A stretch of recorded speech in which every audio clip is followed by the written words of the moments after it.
Assalamualaikum warahmatullahi wabarakatuh. Perkenalkan, nama saya Andini Konita Rizky dengan NIM 211FI03039.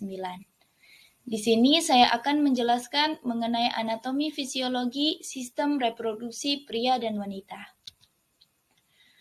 Berikut adalah gambar dari alat reproduksi pria dan alat reproduksi wanita. Alat reproduksi pria dibagi menjadi dua, eksterna dan interna. Pada eksterna terdapat penis dan skrotum, sedangkan bagian interna terdapat testis, epididymis, ductus ejaculatorius, vesicula seminalis, kelenjar prostat, kelenjar bulbouretralis, dan uretra. Alat reproduksi pria bagian interna.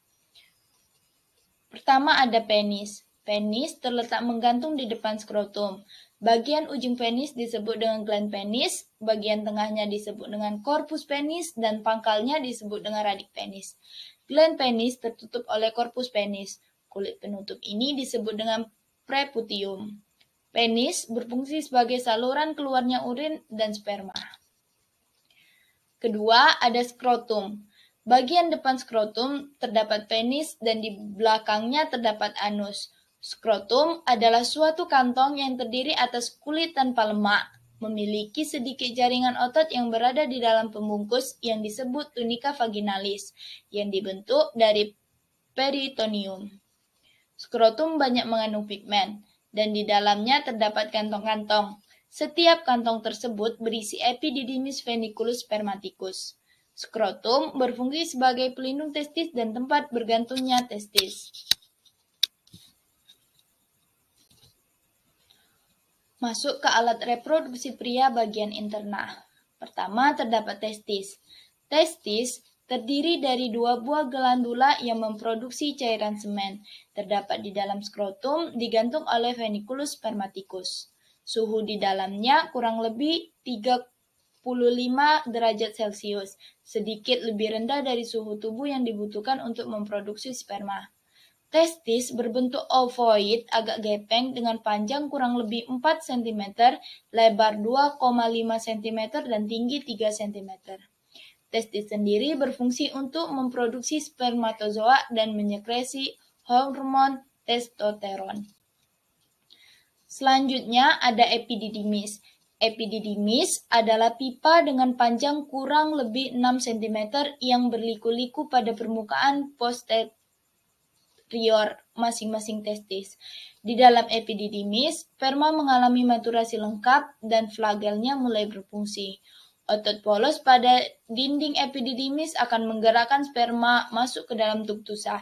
Epididymis berfungsi sebagai saluran penghantar testis, mengatur sperma sebelum diejakulasi dan memproduksi semen. Semen terdiri dari sekret epididymis vesica dan prostat yang mengandung spermatozoa yang dikeluarkan setiap ejakulasi. Selanjutnya ada ductus ejaculatorius, yaitu gabungan dari ductus deferens dan vesicula seminalis yang bermuara di dalam uretra. Panjangnya kurang lebih 2 cm, mulai dari lobus medialis basis glandula prostata, berjalan ke depan bawah di antara lateralis dari urticulus prostaticus, berakhir ke dalam pingi urticulus. Ductus ejaculatorius berfungsi memproduksi cairan encer putih yang mengandung asam sitrat dan asam fosfat. Vesicula seminalis. Panjang vesicula seminalis sekitar 5-10 cm dan merupakan kelenjar sekresi yang menghasilkan zat mukoid.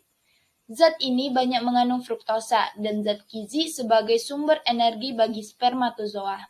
Vesicula seminalis menghasilkan cairan yang disebut semen sebagai pelindung spermatozoa. Selama ejakulasi, vesicula seminalis mengeluarkan isinya ke dalam ductus ejaculatorius. Selanjutnya ada kelenjar prostat. Prostat merupakan kelenjar yang mempunyai 4 lobus, yaitu posterior, anterior, lateral, dan medial. Kelenjar prostat berfungsi mengeluarkan cairan alkali seperti susu yang mengandung asam sitrat yang berguna untuk melindungi spermatozoa terhadap tekanan pada uretra. Kelenjar prostat juga mensekresi sebagian cairan semen. Selanjutnya ada kelenjar bulbouretralis. Disebut juga dengan glandula Cowper yang terletak di sebelah bawah kelenjar prostat. Kelenjar ini berfungsi untuk mensekresi cairan yang berfungsi sebagai pelumas. Kelenjar bulbouretralis dibungkus oleh simpai jaringan ikat tipis yang di luarnya terdapat serat-serat otot rangka. Terakhir, terdapat uretra, yaitu saluran kemih pada pria dan saluran ejakulasi atau mani, dan memiliki bagian terpanjang yang tertutup oleh penis. Panjangnya sekitar 5-25 cm dan dibagi menjadi 3 bagian, yaitu prostatik, membranosa, dan spongiosa. Berfungsi untuk mengalirkan air kemih dari kandung kemih dan mengalirkan semen. Masuk ke alat reproduksi wanita. Dibagi menjadi 2, eksterna dan interna. Pada bagian eksterna, terdapat mons pubis, labia mayor, labia minor, klitoris, orificium uretra, dan orificium vagina.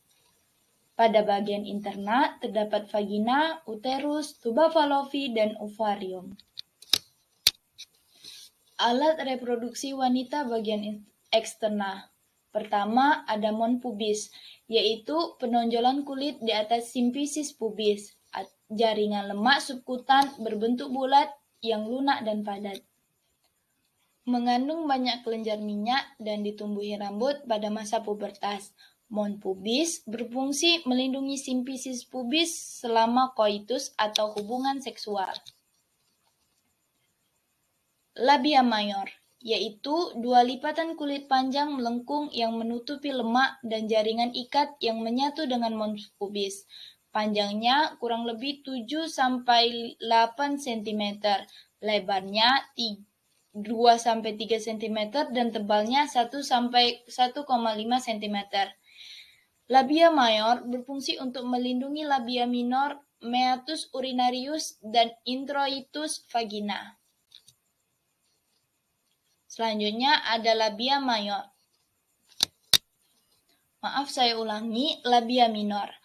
Terletak di antara 2 labia mayor dan merupakan lipatan kulit yang panjang, sempit, dan tidak berambut.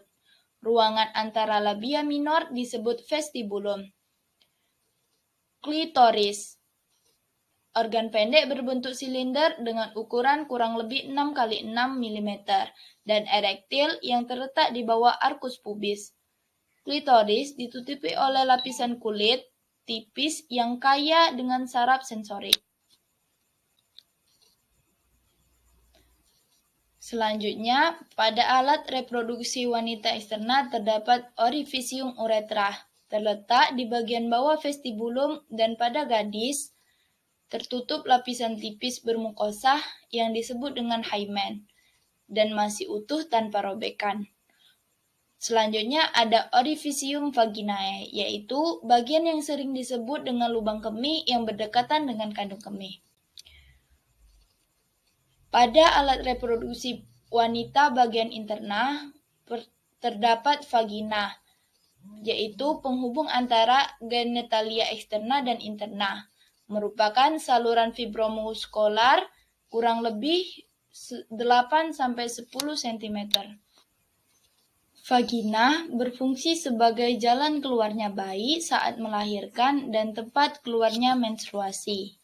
Selanjutnya ada uterus, organ muskular berbentuk seperti buah pir dengan panjang kurang lebih 7-7,5 cm, lebar kurang lebih 5 cm, dan tinggi 3-4 cm.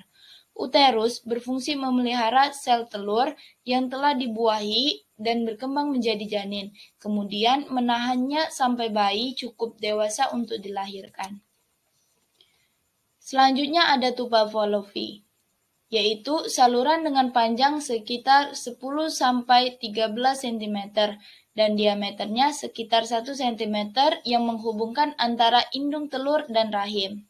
Saluran ini berfungsi sebagai tempat berjalannya sel telur dari ovarium menuju rahim saat ovulasi, dan sebagai tempat pertemuan sel telur dengan sperma pada saat proses pembuahan. Terakhir ada ovarium. Ovarium yang berukuran sebesar biji kenari ini merupakan bagian dari sistem reproduksi wanita. Ovarium berfungsi menghasilkan sel telur tiap bulan atau mulai dari masa pubertas hingga menopause, serta memproduksi hormon estrogen dan progesteron.